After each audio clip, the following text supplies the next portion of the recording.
Hi friends, मैं आकांक्षा शर्मा जी की with आकांक्षा में आपका स्वागत करती हूँ। आज मैं बहुत इंपॉर्टेंट टॉपिक आपको पढ़ाने वाली हूँ। टेस्ट 15 है ये मेरी टेस्ट सीरीज़ का, जो मेरी 100 टेस्ट सीरीज़ है उसका ये टेस्ट 15वां टेस्ट करा रही हूँ। टेस्ट 15 में मध्य प्रदेश के महल, मंदिर, संस्कृति, जनजातियों से संबंधित जो भी प्रश्न बनते हैं वो कवर किए गए हैं। अब ये अलग एक यूनिट फर्स्ट का जो ये बहुत महत्वपूर्ण टॉपिक है, और आप ये समझिए यहाँ से 6 से 7 प्रश्न आपके बनना ही बनना है। तो चलिए स्टार्ट करते हैं बिना टाइम गवाए। जल्दी करूँगी मैं फटाफट। बहुत सारे लोग अभी कमेंट बॉक्स में बोलेंगे मैम धीरे धीरे कराइए, तो धीरे धीरे का आप समय नहीं है, आप जल्दी कीजिए। 2 बार वीडियो सुनिए और 2 बार में ये जल्दी से फटाफट ये कंप्लीट कीजिए, क्योंकि नेक्स्ट वीडियो भी तो लेके आना है आपके लिए। दूल्हादेव मंदिर कहाँ है? दूल्हादेव मंदिर खजुराहो में है। खजुराहो चंदेलों की राजधानी है। मध्य प्रदेश पर्यटन विकास निगम का गठन कब किया गया था? तो मध्य प्रदेश पर्यटन विकास निगम का गठन किया गया 1978 में। कब हुआ? 1978 में। जौहर कुंड कहाँ के लिए प्रसिद्ध है? चंदेरी का है जौहर कुंड। दक्षिण भारतीय पद्धति का मंदिर कौन सा है? तेली का मंदिर ग्वालियर में है, और ये दक्षिण भारतीय पद्धति का मंदिर है। ये आप बताइए सास बहू का मंदिर कहाँ है? सास बहू का मंदिर ग्वालियर में है। बरहा अवतार की प्रतिमा कहाँ है? उदयगिरी में है। सूर्य मंदिर कहाँ है? दिसपुर में है। और विष्णु मंदिर कहाँ है? तिगवा जबलपुर में है। तो ये पूरे फैक्ट याद रखिएगा। सास बहू मंदिर ग्वालियर में, बरहा प्रतिमा उदयगिरी में। उदयगिरी की 5वीं नंबर गुफा बरहा अवतार की है, और बरहा अवतार की प्रतिमा की है। और विष्णु मंदिर जो है आपका तिगवा में है, और सूर्य मंदिर दिसपुर में है। अगला क्वेश्चन है आलमगीर का दरवाज़ा कहाँ है? ग्वालियर के किले में। इनमें से कौन सा सुमिलित नहीं है? नौखंडा महल चंदेरी में है, दतिया में नहीं है। जहांगीर महल ओरछा में है। मोती महल मंडला में है। खरबूजा महल धार में है। याद रखिएगा। धार में कालका देवी का जो मंदिर है वो किसने बनवाया था? परमारों ने बनवाया था। याद रखिए, कालका देवी का एक क्वेश्चन पहले भी आ चुका है। धार में जो कालका देवी का मंदिर है वो किसने बनवाया था? परमारों ने बनवाया था। परमार ने कालका देवी का मंदिर धार में बनवाया था। जबलपुर में मदन महल किले का निर्माण किसने किया? मदन शाह में। उज्जैन के गोपाल मंदिर का निर्माण किसने कराया था? बयाजाबाई सिंधे ने कराया था उज्जैन के गोपाल मंदिर का निर्माण। लाल बाग पैलेस का निर्माण किसने कराया? लाल बाग पैलेस का निर्माण कराया था तुकोजीराव द्वितीय ने। किसने कराया? तुकोजीराव द्वितीय ने। फ्रेंड, जिसने ही मेरी टेस्ट सीरीज़ ली है और टेस्ट सीरीज़ अगर लगा ली है पूरे 100 के 100, तो यकीन मानिए आपके बहुत सारे प्रश्न यहीं से फंसना है। प्लस करंट जो कर लिया आपने, और जो मैं वन लाइनर फैक्ट दे रही हूँ, तो आपका प्री जरूर निकलेगा। मेरी टेस्ट सीरीज़ केवल इधर उधर से नहीं ली गई है, बहुत ही इंपॉर्टेंट फैक्ट निकाले गए हैं। करीब 3 से 4 महीने की मेहनत के बाद अलग अलग जगहों से प्रश्न ले लेकर ये क्वेश्चन बनाए गए हैं। हर टॉपिक, हर फैक्ट, 100 टेस्ट लगाने का मतलब यही था कि आपके हर टॉपिक का रिवीजन हो। इसी प्रकार से जो अगली नवंबर में जो पेपर होगा उसी की भी ऐसी प्रकार की टेस्ट सीरीज़ बनाई जाएगी, जो कि बहुत पहले ही तैयार कर ली जाएगी सितंबर में। तो आप लोग उस टेस्ट सीरीज़ को ज़रूर लीजिएगा। और नोट्स भी जो प्री के तैयार हो चुके हैं, बहुत यूनिट 10 के अलग अलग यूनिट वाइज नोट्स तैयार हुए हैं, सरल भाषा में हुए हैं, टू द पॉइंट हुए हैं, टू द फैक्ट हुए हैं, तो वो भी आप बुकिंग कर सकते हैं। मेंस के नोट्स क्वेश्चन आंसर श्रृंखला में है, हैंड रिटन है, और मेंस की जो बुकलेट हैं वो 12 फाइल जो आपकी 3 मार्कर की हैं, और आपकी 27 बुकलेट जो है वो 5 और 11 मार्क्स की हैं। टोटल 39 बुकलेट हैं। इन एडिशन अगर आप इसमें पुराने पेपर ऐड कराना चाहते हैं, पुराने जो हैंड रिटन सॉल्व पेपर हैं वो 8 फाइल उनकी हैं, तो टोटल ये 47 बुकलेट आती हैं। 47 की 47 बुकलेट आप अगर ये पूरी कर लेते हैं, साथ में आपको हमारे 25 व्हाट्सएप के पेड ग्रुप भी मिलेंगे, वो ज्वाइन कर लेते हैं। वहाँ पे आपको इसी जैसा कि प्री का रिवीजन हो रहा है, ऐसे ही मैं वहाँ पे ग्रुप में मेंस का रिवीजन कराती हूँ एग्जाम के समय, जो आपके लिए बहुत फ़ायदेमंद रहता है। रोज़ क्वेश्चन देती हूँ, उनके आंसर देती हूँ, तो आपकी मेंस के क्वेश्चन आंसर की प्रैक्टिस वहीं होती रहती है। अभी इनका रेट कम है, आफ्टर 25 जुलाई रेट जो है बढ़ जाएगा, तो आप सभी लोग अपना बुकिंग कर दीजिए। 500 या 1000 रुपये दे के आप बुकिंग कर सकते हैं, ताकि रेट बढ़े तो उसका आप पे कोई असर ना हो। निम्नलिखित ये क्या, लाल बाग पैलेस का निर्माण किसने कराया था? तुकोजीराव द्वितीय ने कराया था। निम्नलिखित स्थलों में भास्कर मंदिर कहाँ है? भास्कर मंदिर बालाजी में है। मैसदेही का प्राचीन शिव मंदिर कहाँ पे है? मैसदेही का प्राचीन शिव मंदिर बैतूल में है। याद रखिए कहाँ है? बैतूल में। मांडू को मुगल काल में किस नाम से जानते थे? सादियाबाद के नाम से जानते थे। मांडू को क्या बोलते थे मुगल काल में? सादियाबाद। बीन बाधक की गुफा कहाँ है? बीन बाधक की गुफा पचमढ़ी में है। मध्य प्रदेश सरकार ने पर्यटन नीति कब घोषित की थी? अक्टूबर 2010 में। कब? अक्टूबर 2010 में। काजल रानी की गुफा कहाँ पे है? काजल रानी की गुफा ओमकारेश्वर में है। काजल रानी की गुफा कहाँ है? ओमकारेश्वर में है। आइरीन सरोवर कहाँ है? आइरीन सरोवर पचमढ़ी में है। सांची में कितने बौद्ध स्तूप है? 3 बौद्ध स्तूप सांची में है। तारापुर दरवाजा किस दुर्ग में है? तारापुर दरवाजा मांडू में है। कहाँ है? तारापुर दरवाजा मांडू में है। धार के किले में जो कालका देवी का मंदिर है उसका निर्माण किसने कराया था? नरेंद्र शाह ने कराया था। किसने? नरेंद्र शाह ने।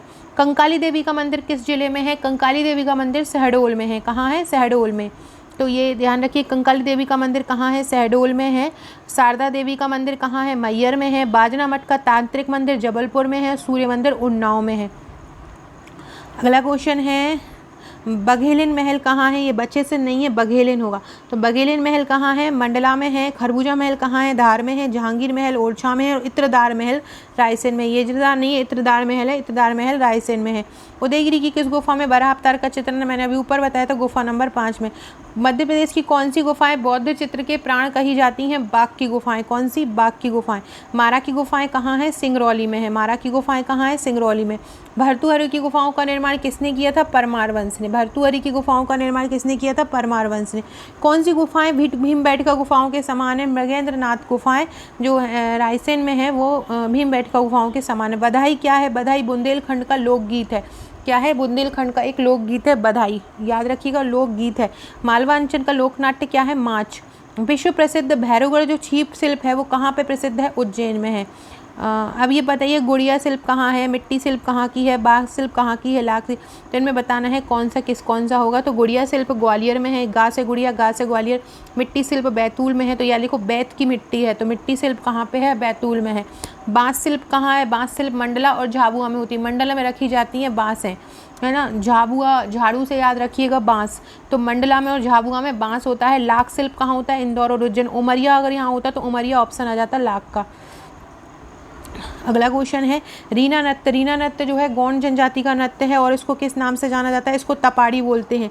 ये याद रखिएगा, ये क्वेश्चन आता है। रीना नृत्य किस जाति का है? तो रीना नृत्य गौंड जनजाति का है और इसको तपाड़ी के नाम से भी जाना जाता है। किसके नाम से? तपाड़ी के नाम से। मटकी नृत्य का प्रचलन किस क्षेत्र में है? मटकी नृत्य का प्रचलन मालवा में है। मालवा में माल मटकी में भरते हैं, ऐसे याद रखिएगा। अटारी नृत्य कहाँ का है? अटारी नृत्य बैगा का है। तो बैगा जनजाति अटारी में रहते हैं, ऐसे रखिए। बैगा जनजाति अटारी में रहते हैं। बैगा नृत्य किसका है? अटारी का। अटारी नृत्य किसका है? बैगा जनजाति का। भारिया नृत्य, भारिया जनजाति का कौन सा है? भदम नृत्य। भारिया का कौन सा है? भदम। मुरिया जनजाति का कौन सा है? हुल्की नृत्य। मुरिया का कौन सा है? हुल्की। भारत भवन का निर्माण कब हुआ? 1982 में। काठी मध्य प्रदेश के किस क्षेत्र का लोकनाट्य है? निमाड़ का। खजुराहो नृत्य महोत्सव कब शुरू किया? 1976 में। बुंदेलखंड का मुख्य लोक नृत्य कौन सा है? राई सॉन्ग है। बैगा जनजाति द्वारा बारात के आगमन पर कौन सा नृत्य किया जाता है? तो बैगा जनजाति द्वारा जो बारात आ जाती है तब कौन सा किया जाता है? परधोनी। कौन सा? परधोनी। मध्य प्रदेश साहित्य परिषद कब बना था? 1954 में। हिंदी ग्रंथ अकादमी की स्थापना कब हुई थी? 1969 में हुई थी। हिंदी ग्रंथ अकादमी की स्थापना 1969 में हुई थी। मध्य प्रदेश सिंधी अकादमी की स्थापना 1983 में। कमेंट बॉक्स में बताइएगा मध्य प्रदेश संस्कृत अकादमी कब बनी। सब लोग गूगल पे एक बार चेक करके देख लीजिएगा। चेक करेंगे तो आपको परमानेंट याद हो जाएगा कि मध्य प्रदेश संस्कृत अकादमी कब बनी थी। साहित्य परिषद 1954 में बनी थी। हिंदी ग्रंथ अकादमी 1969 में बनी थी और सिंधी अकादमी 1983 में बनी थी। इनमें से कौन चित्रकार नहीं है? तो मकबूल फिदा हुसैन, नारायण श्रीधर और राजा नाम चित्रकार हैं। कमल वशिष्ठ नहीं है। घड़लिया पर्व कब कहाँ मनाया जाता है? मालवा में। किस नृत्य को देखना पुरुषों को वर्जित है? तो जिंदवा नृत्य को पुरुष नहीं देख सकते। जिंदवा नृत्य देखना पुरुषों को वर्जित है। कौन बुंदेलखंड की लोक चित्र का नौरता बुंदेलखंड का लोक चित्र है? गोवर्धन भी है, श्रुति है, चित्रावरण नहीं है। बहलोल लोकनाट्य किस क्षेत्र से संबंधित है? बहलोल जो लोकनाट्य है वो बघेलखंड से संबंधित है। बहलोल लोकनाट्य किससे संबंधित है? बघेलखंड से। कौन सा लोकनाट्य विवाह के बाद खुले मंच पर किया जाता है? लकड़बग्गा जो है नृत्य जो नाट्य है वो विवाह के बाद खुले मंच पर किया जाता है। रतनवा त्योहार कौन सी जनजाति मनाती है? बैगा। रतनवा कौन सी जनजाति मनाती है? बैगा। मध्य प्रदेश में सर्वाधिक मेले कहाँ लगते हैं? किस संभाग में? उज्जैन में।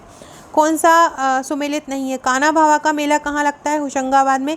बरमान का मेला नरसिंहपुर में। जोगेश्वरी का मेला चंदेरी में लगता है। धमोनी और सावरा में नहीं लगता है। अगला है, बुंदेलखंड की अविवाहित लड़कियां कौन सा पर्व मनाती हैं? मामूलिया। बुंदेलखंड की अविवाहित लड़कियां कौन सा पर्व मनाती हैं? मामूलिया बनाती हैं।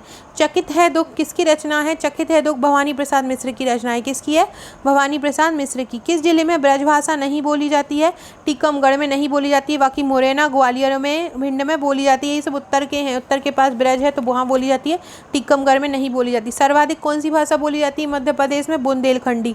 कौन सी रचना पद्माकर की है? तो शिवा बावनी जो है पद्माकर की। कौन सी रचना पद्माकर की नहीं है? वही मैं बोली कि प्रबोध 50 पद्माकर की है। हितोपदेश भी पद्माकर की। जगत विनोद शिवा बावनी नहीं है। निम्नलिखित साहित्यकारों में कौन सा मध्यकालीन साहित्यकार है? भर्तृहरि मध्यकालीन साहित्यकार है। पद्माकर ने अली जहाँ प्रकाश ग्रंथ की रचना किसके दरबार में की थी? पद्माकर ने अली जहाँ प्रकाश ग्रंथ की रचना की थी दौलत राव सिंधिया के दरबार में। अली जहाँ प्रकाश ग्रंथ पद्माकर ने की थी। निम्न साहित्यकारों में रीति काव्य का प्रवर्तक कौन है? केशव दास को रीति काव्य का प्रवर्तक बोलते हैं। कोरकू बेली का मुख्य जिला कहाँ है? तो कोरकू बैतूल, होशंगाबाद और छिंदवाड़ा सब में बोली जाती है। किस मुगल शासक ने लोक कवि घाक को चौधरी की उपाधि दी थी? अकबर ने लोक कवि घाक को चौधरी की उपाधि दी। कौन सा संविधान निर्माता परिषद के सदस्य रहे हैं? इनमें से बालकृष्ण शर्मा, भवानी प्रसाद मिश्र, माखनलाल। तो बालकृष्ण शर्मा नवीन संविधान निर्माता परिषद के सदस्य रहे हैं। भवानी प्रसाद मिश्रा को विशेष ख्याति किस रचना में मिली? भवानी प्रसाद मिश्रा की एक रचना थी गीत फरोश, उसमें मिली। बाकी इनकी तीनों रचनाएं ये भी याद रखिएगा, चकित है दुख, अंधेरी कविताएं और बुनी हुई बरसी, ये तीनों ही भवानी प्रसाद मिश्र की रचनाएं हैं। किस लोक साहित्यकार को बुंदेलखंड का जयदेव कहा जाता है? ईसुरी को कहा जाता है बुंदेलखंड का जयदेव। गुलाबी उर्दू शैली का प्रयोग किस कवि ने किया था? मुल्ला रमूजी ने किया था। बेवार झूम खेती किस जनजाति में होती है? बैगा जनजाति में। बेवार जो खेती है, बेवार झूम खेती है, वो कहाँ होती है? बैगा जनजाति में बेवार झूम खेती होती है। हलवा जनजाति किस जिले में पाई जाती है? हलवा जनजाति बालाघाट जिले में पाई जाती है। नाहर, कठमैना, बिंजवार किस जनजाति की उपजातियां हैं?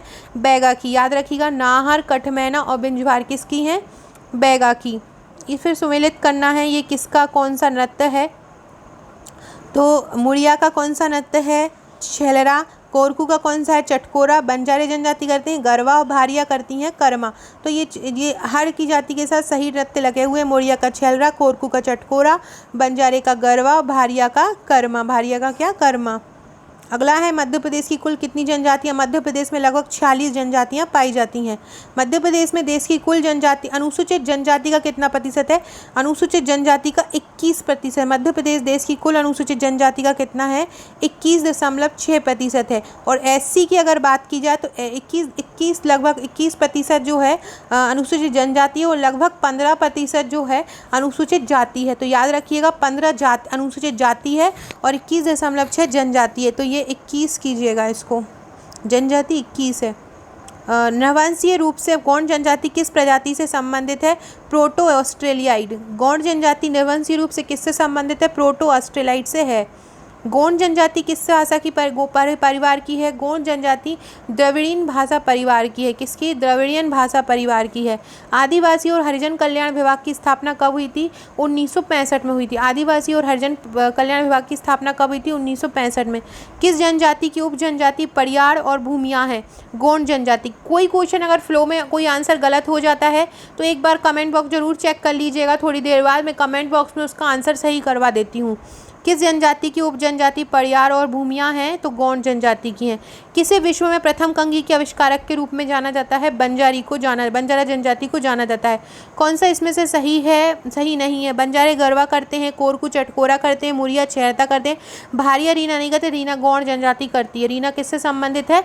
गौंड जनजाति से। इंदौर में रेसिडेंसी की स्थापना कब हुई थी? 1820 से 27 में हुई थी। नरसिंहगढ़ के युवराज चैन सिंह अंग्रेजों से लड़ते हुए कब शहीद हो गए थे? 1824 में हो गए थे। कौन सी रियासत मालवा के कश्मीर के रूप में प्रसिद्ध है? नरसिंहगढ़ को मालवा का कश्मीर बोलते हैं। 1857 की क्रांति में महारानी लक्ष्मीबाई के जो सहयोगी थे मर्दन सिंह जूदेव कहाँ के थे? तो मर्दन सिंह जूदेव बानपुर के थे। 1857 की क्रांति के समय मध्य प्रदेश के बुंदेलखंड क्षेत्र में भड़के जो विद्रोहों की श्रृंखला थी उसे किस अंग्रेज जनरल ने दबाया था? उसको जनरल ह्यू रोज ने दबाया था। किसने? ह्यू रोज ने।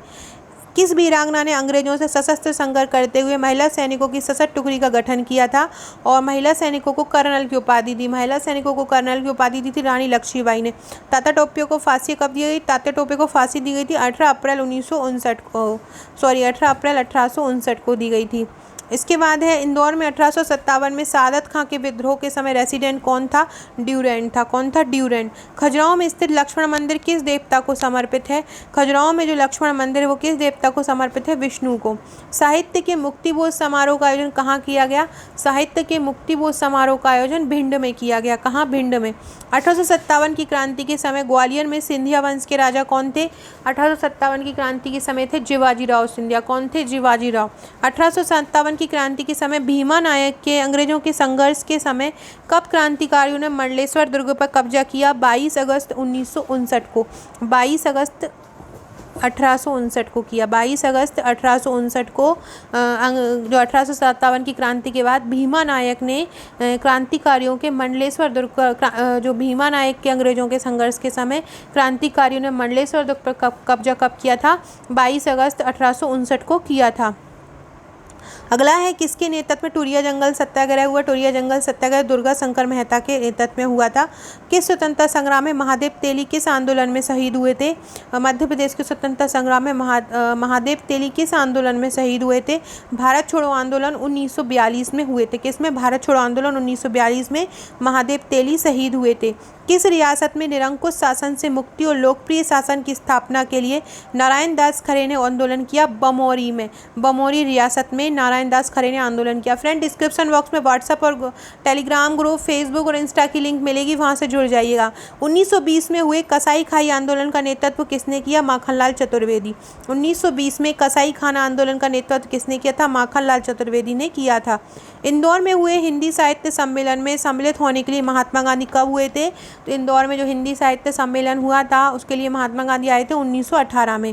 आदिवासी स्वतंत्रता संग्राम सेनानी विष्णु सिंह गौड़ ने किस आंदोलन में सक्रिय भूमिका निभाई? भारत छोड़ो आंदोलन 1942 में।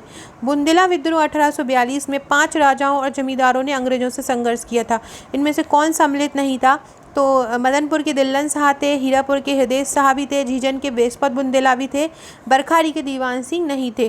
छत्रसाल का मकबरा कहाँ है? धोबेला में। छत्रसाल का मकबरा कहाँ पे है? धोबेला में है। बर्लिन फिल्म फेस्टिवल 1987 में किस चित्रकार की फिल्म दूध आइज ऑफ अ पेंटर को गोल्डन बियर पुरस्कार दिया गया? तो बर्लिन जो फिल्म फेस्टिवल है 1987 उसकी फिल्म थी दूध आइज ऑफ ए पेंटर को गोल्डन बियर पुरस्कार किसको दिया? मकबूल फिदा हुसैन को। कौन से जनजाति सिख धर्म से सर्वाधिक प्रभावित होते हैं?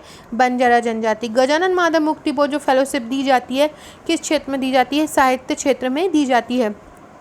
सो फ्रेंड, ये थे सुपर फटाफट 100 क्वेश्चन मैं आपको लोग के लिए करा चुकी हूँ। रात को एक और वीडियो लेके आऊँगी बहुत इंपॉर्टेंट, जैसे कि कल मध्य प्रदेश कृषि का लेके आई थी। छोटे छोटे टॉपिक आपको बहुत अच्छे से तैयार करवा दे रही हूँ, यहीं से ही आपको क्वेश्चन पढ़ने हैं। 31 सीरीज़ करवा चुकी हूँ, लगभग 20 से 25 टेस्ट करवा चुकी हूँ। अगर आप यही कर लेते हैं वीडियो वाला ही पूरे वीक, तो काफ़ी हद तक आपका प्री क्लियर हो जाएगा। और अगले के लिए अगर आप अगले प्री के लिए अभी से तैयारी करेंगे तो बेस्ट रहेगा। हम वो भी क्रैश कोर्स स्टार्ट कर देंगे 25 के बाद अगले प्री के लिए भी, क्योंकि जितना हम ज़्यादा अच्छे से करेंगे हमें एग्ज़ाम टाइम में उतना ज़्यादा टेंशन कम होता है। और सबसे बड़ी बात, अभी बिल्कुल कूल रहिए, टेंशन फ्री होके दीजिए। कल मेरे पास एक कमेंट में कल मेरे पास व्हाट्सएप पे एक मैसेज आया था, कोई स्टूडेंट है, उनकी बहुत ज़्यादा तबीयत ख़राब हो रही है, उनको टेंशन के कारण बहुत ज़्यादा बुखार आ रहा है और बहुत ज़्यादा उनको टेंशन हो रही है। घर वाले भी सपोर्ट नहीं कर रहे हैं, घर वालों का कहना है कि एग्ज़ाम निकालो। और कल एक और हमने न्यूज़ पढ़ी थी कि किसी ने सुसाइड भी कर लिया है। तो ऐसी चीज़ें बिल्कुल मत कीजिए। एक एग्ज़ाम की हार और जीत आपकी इंटेलिजेंसी या आपकी जीवन की हार डिसाइड नहीं करती है। जीवन आने वाले समय में बहुत विकल्प देता है और भगवान ने किसी न किसी के लिए अच्छा या बुरा सोच के रखा हुआ है। तो इस चीज़ की टेंशन मत कीजिए और अच्छा सोचिए, अच्छा होगा। भगवान पे विश्वास कीजिए, भगवान हर किसी के लिए अच्छा ज़रूर करता है। Okay friends, thank you.